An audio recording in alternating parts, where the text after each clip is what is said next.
आप सबको जय मसीह की हमारे चैनल में आप सबका स्वागत है। आज मैं आपको पतरस के जीवन के बारे में बताने वाली हूँ, जो प्रभु यीशु मसीह के 12 शिष्यों में से एक था। इससे पहले प्रियो कि हम इस वीडियो को शुरू करें, आप हमारे चैनल को सब्सक्राइब करना और बेल आइकन को दबाना ना भूलिएगा। तो आइए प्रियो, हम इस वीडियो को शुरू करते हैं। प्रियो, बाइबल हमें बताती है शमौन पतरस प्रभु यीशु के प्रथम शिष्यों में से एक था। इसका जन्म यहूदी घराने में हुआ था, जो गलील सागर के किनारे था। पतरस एक मछुआरे के परिवार से था और अपने पिता के साथ मछली पकड़ने का काम करता था। इस व्यवसाय में उसकी और उसके भाई अंद्रयास का साझेदारी याकूब और यूहन्ना नाम के दो भाइयों के साथ थी। ये सब मिलकर मछली पकड़ने का काम करते थे। एक दिन ऐसा हुआ कि प्रभु यीशु मसीह के नाव के किनारे दो नाव लगी हुई थी और मछुआरे नाव पर से उतरकर जाल धो रहे थे। तब प्रभु यीशु उनमें से एक नाव पर चढ़ गए, जो शमौन पतरस की थी, और उस नाव पर बैठकर लोगों को उपदेश देने लगे। जब वह लोगों को उपदेश दे चुके, तब पतरस से कहने लगे कि नाव को गहरे पर ले चल और मछलियां पकड़ने के लिए जाल डाल। तब शमौन पतरस ने यीशु से कहा, हे स्वामी, हमने पूरी रात मेहनत की है और कुछ भी न पकड़ा, पर तेरे कहने से जाल डालूंगा। फिर जब प्रभु के कहने पर उन्होंने गहरे पानी पर जाल डाला, तब बहुत सी मछलियां उसके जाल में आ गई, यहाँ तक जाल भी फटने लगी। नाव मछलियों से इतनी भर गई थी कि उनके नाव तक डूबने लगी। यह सब देखकर पतरस प्रभु के पांव पर गिरा और कहने लगा कि हे प्रभु, मेरे पास से जाओ, क्योंकि मैं पापी मनुष्य हूँ। लेकिन प्रभु ने उससे कहा, मत डर, कि अब से तू मनुष्यों को जीवता पकड़ेगा। घटना से पतरस की जीवन पर गहरा प्रभाव छोड़ा, और जब वह किनारे आए, तब पतरस अपना सब कुछ छोड़कर यीशु के पीछे हो लिया और प्रभु का शिष्य बन गया। पतरस का प्रभु यीशु का शिष्य बनना उसका जीवन का टर्निंग पॉइंट था, जिसने उसे एक साधारण मछुआरे से प्रभु यीशु का करीबी शिष्य में से एक बना दिया। सुसमाचारों में हम देखते हैं कि पतरस ने आरंभ से ही अपने आप को उत्साही विश्वासी में दृढ़ और निर्णय लेकर तुरंत कार्य करने वाला प्रमाणित किया। कभी कभी वह बहुत जल्दी बोलता और कार्य करता था, जिसे प्रभु ने उसे कई बार उसे डांटा, परंतु वे कभी कभी भी निराश नहीं हुआ। प्रभु यीशु जानते थे पतरस में ऐसे कई गुण हैं, जिनके द्वारा वह बाद में एक साहसी और सामर्थी अगुवा बन सकता है, और इसलिए प्रभु ने पतरस को अधिकतर अपने साथ रखा। बाइबल में हम देखते हैं जैसा प्रभु यीशु की सेवा बढ़ती गई, वैसे वैसे पतरस, याकूब और यूहन्ना प्रभु के 12 चेलों में अधिक प्रसिद्ध हुए, और प्रभु ने उन्हें विशेष उत्तरदायित्व और विशेष अधिकार सौंपा। पतरस इन 12 चेलों में अगुवा हुआ और इनकी ओर से बोलने वाले हुए। एक बार जब प्रभु यीशु ने अपने चेलों से प्रश्न करके यह जानना चाहा कि क्या वे उसे मसीहा मानते हैं, तब 12 चेलों में से पतरस ने बिना संकोच किए कि वही मसीहा है। तब प्रभु ने पतरस को आज्ञा देते हुए यह कहा कि हे शमौन, योना के पुत्र, तू धन्य है, क्योंकि मांस और लहू ने नहीं, परंतु मेरे पिता ने जो स्वर्ग में है यह बात तुझ पर प्रकट की है। मैं भी तुझसे कहता हूँ कि तू पतरस है, और मैं इस पत्थर पर कलीसिया बनाऊंगा, और अधोलोक का फाटक उस पर प्रबल न होंगी। मैं तुझे मैं तुझे स्वर्ग के राज्य का कुंजी दूंगा, और जो कुछ तू पृथ्वी पर बांधेगा वह स्वर्ग में बंधेगा, और जो कुछ तू पृथ्वी पर खोलेगा वह स्वर्ग में खुलेगा। पतरस, याकूब और यूहन्ना प्रभु की नजदीकी शिष्य थे। केवल यही 3 लोग थे जो यारार के बेटी को जिलाए जाने के समय और रूपांतरण के समय प्रभु यीशु मसीह के साथ थे। इसके साथ ही प्रभु ने पतरस और यूहन्ना को ही फसह के अंतिम भोज के कार्य को तैयार करने के कार्य सौंपा गया था। पतरस एक पावलेपन को कई जगह देख सकते हैं। उदाहरण के तौर पर हम देखते हैं कि जब प्रभु यीशु मसीह पानी पर चलकर आ रहे थे, तो पतरस ने ही प्रभु को देखकर यह चाहा कि वे भी पानी पर चले, पर इसके लिए वह प्रभु से आज्ञा मांगी। तब जैसे ही प्रभु ने आज्ञा दी, तब पतरस ने नाव नाव को छोड़कर पानी पर चलने लगे, प्रभु की ओर जाने लगी। लेकिन तूफान को देखकर डर गया और प्रभु की ओर से आंखें हटा ली और डूबने लगा, परंतु प्रभु ने उसे बचा लिया। और प्रभु ने उससे कहा कि हे अल्पविश्वासी, तूने क्यों संदेह की। इसके बाद हम एक घटना को देखते हैं। जब पतरस ने रूपांतरण के समय प्रभु यीशु के साथ मूसा और एलिय्याह को देखा, तो उसने यह सुझाव दिया कि हमें 3 तंबू बनाना चाहिए, मूसा, एलिय्याह और यीशु के लिए। लेकिन स्वर्ग से यह आवाज आई कि यह मेरा प्रिय पुत्र है, इसके सुनो। यह स्वर्गवाणी ने उसे और याकूब तथा यूहन्ना को भयभीत कर दिया, और वे भूमि पर गिर पड़े। इस प्रकार बाइबल में कई जगह पतरस को उतावली में आकर काम करते और बातें करते हुए देखोगे। ऐसे ही आप देखोगे कि पतरस उतावली में आकर प्रभु से कहा था कि यदि सब तेरे विषय में ठोकर खाए तो खाए, परंतु मैं कभी ठोकर न खाऊंगा। इस पर प्रभु ने उससे कहा कि मैं तुझसे सच सच कहता हूँ कि आज ही रात को मुर्ग के बाग देने से पहले मेरा 3 बार इनकार करेगा। और ऐसा ही हुआ। जब यीशु को पकड़ा गया तब मुर्ग के बांग देने से पहले पतरस ने 3 बार प्रभु का इनकार किया। बाद में पतरस को अपनी गलती के एहसास हुआ और वे प्रभु के बातों को याद करके खूब रोया और अपनी गलती के लिए पश्चाताप किया। इसके बाद हम देखते हैं, जब प्रभु यीशु का पुनरुत्थान हुआ तो पुनरुत्थान के पश्चात प्रभु ने पतरस पर विशेष ध्यान दिया, क्योंकि वह पतरस ही था जिसके द्वारा प्रभु अपनी बहुत और विशाल कलीसिया स्थापना करने जा रहा था।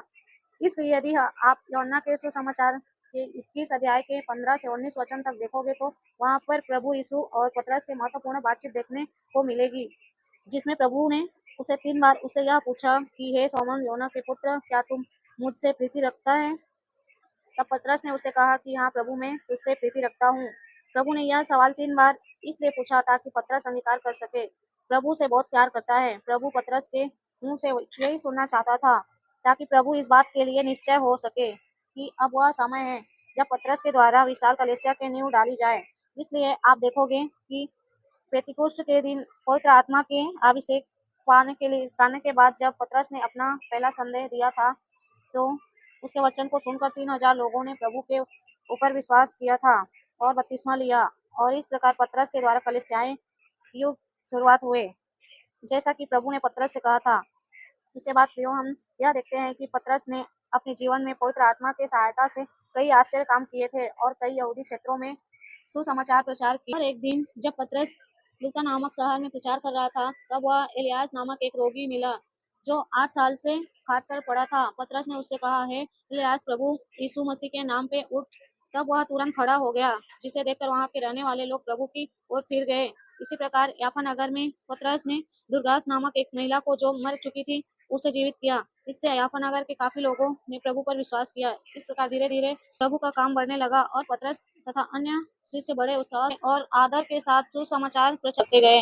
जैसा कि आप जानते हैं कि यह क्योंकि पतरस एक यहूदी था और वो सिर्फ यहूदी के ही सुसमाचार सुनाया करता था, क्योंकि वह यह समझता था कि प्रभु यीशु केवल यहूदियों के लिए आए हैं। लेकिन एक दिन प्रभु ने एक दर्शन के माध्यम से उसकी यह गलतफहमी भी दूर कर दी।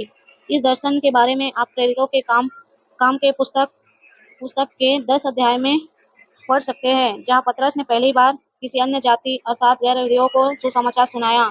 और यही पतरस ने पहली बार गैर यहूदियों पर भी पवित्र आत्मा उतरते देखा, जिसने पतरस के मानसिक और विचार को पूरी तरह से बदल डाला। और पतरस समझ गया कि प्रभु यीशु मसीह किसी समुदाय विशेष के लिए नहीं बल्कि संपूर्ण मानव जाति के लिए उद्धार के लिए आए हैं, चाहे वो किसी भी जाति या धर्म के क्यों न हो।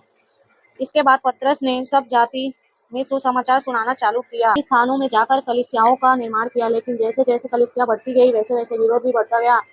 इसके परिणाम स्वरूप यूहन्ना के भाई याकूब को पकड़कर तलवार से मार डाला गया। यह याकूब प्रभु यीशु का पहला शिष्य था जो सुसमाचार के कारण शहीद हुआ था। इसके बाद पतरस को भी बंदीगृह में डाल दिया गया, लेकिन एक स्वर्गदूत ने अलौकिक तरीके से पतरस को बंदीगृह से निकाल लिया और फिर पतरस ने अपना प्रचार कार्य जारी रखा। इसके बाद हम देखते हैं कि पौलुस भी प्रभु की अगुवाई में प्रचार करने लगा और फिर बाद बाद में पौलुस और पतरस प्रचार करने लगा। लेकिन कुछ समय के बाद पौलुस और पतरस में मतभेद होने लगा, क्योंकि दोनों का प्रचार करने का तरीका अलग थे। इस मतभेद का कारण यह था कि पतरस यह चाहता था कि कोई गैर यहूदी मसीह बनता है तो उसे यहूदियों के रीति रिवाजों का पालन करते हुए मसीह में आना है, लेकिन पौलुस का कहना था कि मसीह में आने के लिए एक यहूदी रीति रिवाजों का पालन करने का कोई आवश्यकता नहीं है। उनके इस मतभेद को आप गलातियों के पत्री के 2 अध्याय में 11 से 14 पद में पढ़ सकते हैं। बाद में इस मतभेद के समाधान यरूशलेम के परिषद में किया गया, जहां यह निर्णय लिया गया कि किसी गैर यहूदियों को मसीह में आने के लिए उसे केवल यहूदी धर्म के रीति रिवाजों का पालन करने की आवश्यकता नहीं है।